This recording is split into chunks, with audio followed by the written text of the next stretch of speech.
let's skip the introductions and get right to it. I set this guide up so that you can just listen to the steps without watching the video. This way, you can figure the steps out mid-game without taking your eyes off the screen or needing to hold a zombie.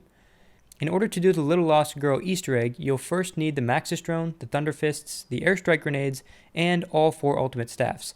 At the bottom of this video and in the description, there will be links to take you to quick guides on how to get these.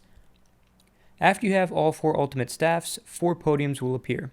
1 in each giant, and the last one below Pack-a-Punch, where you originally crafted the staffs. You have to put the correct staffs in the correct podiums. Put the ice staff in the giant by the church, the wind staff in the middle giant, the electric staff in the giant that walks over generators 2 and 3, and the fire staff goes in the podium that appears below Pack-a-Punch. Currently, you can glitch past this step by putting the fire staff in the podium below Pack-a-Punch, picking it back up by grabbing it from the fire staff podium, then repeating that 4 times. When you've done it correctly, everyone will hear a special sound signifying that something was accomplished. Eventually, this will be patched though, so there's no guarantees that this will work for you. Once this step is finished, the staffs will respawn back below Pack-a-Punch, and the giants will start coming 3 at a time. Make sure you get your staffs now, because you'll really want them for the next step. Only 1 giant's foot is open each time they come, so have the person with the airstrike grenades standing by generator 5 watching for the giants, another player by generators 2 and 3, the 3rd player by Juggernog, and the last player at the church. The player at generator 5 is going to call out which foot is open while the rest try to get into a giant. Once one player gets in the foot, they need to hit this red button by pressing X. You'll then hear something about a firing sequence being initiated. As soon as this button is hit, the player with the airstrike grenades needs to throw one of them and have it land on this concrete section next to generator 5. If they miss, the airstrike grenade will disappear and you'll hear a maniacal laugh, so it's usually a good idea to throw 2. If this part is done correctly, all 3 giants will shoot missiles out of their backs and the concrete will be blown open like this. Now release the Maxis Drone near the hole that you just created. The Maxis Drone will fly into the hole and a bunch of panzers will fly out. I believe it'll be about 8 panzers total. At this point, it's best to have the player with either the wind or ice staff hold a zombie near Juggernog, while the other 3 players stand near generator 5. You definitely don't want to do this at the start of a new round. Once the panzers are dead, you'll need to get a zombie blood and shoot a red glowing plane out of the sky. I recorded this in theater mode so you can't see the glowing, just know that it looks like the plane with the fire staff piece that you shot down earlier to build the regular fire staff. This plane can't be shot down with any of the ray guns or the staffs and can only be seen when you have zombie blood. To get a quick zombie blood, shoot these 3 wagons with fire in them with the ice staff.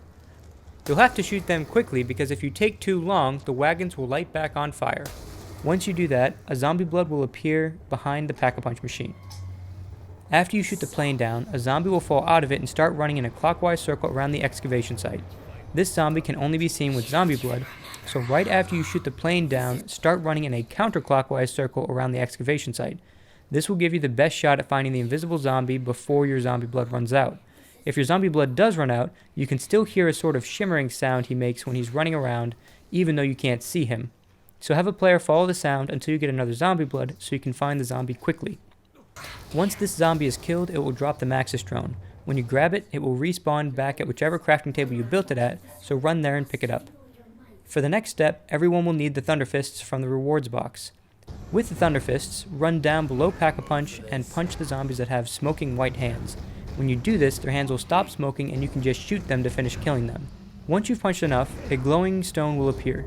When you pick that up, your character will do a fist animation to signify that you've successfully acquired the upgraded fists that are one-hit kill until round 36. Once all 4 players have their upgraded fists, run down to the crazy place and put all 4 staffs on their respective podiums. Now just kill a bunch of zombies. When you kill them, there should be glowing yellow orbs flying up into a bluish-white light in the center of the ceiling.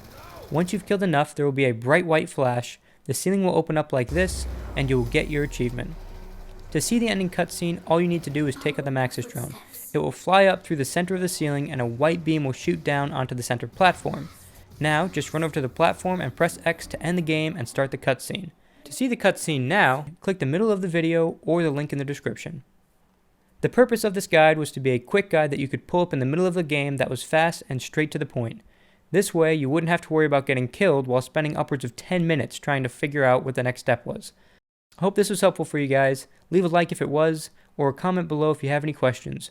I've got something really special coming up soon, so subscribe to be the first to find out what that is. This is Eric, aka The Recon, and I'll see you guys in my next video.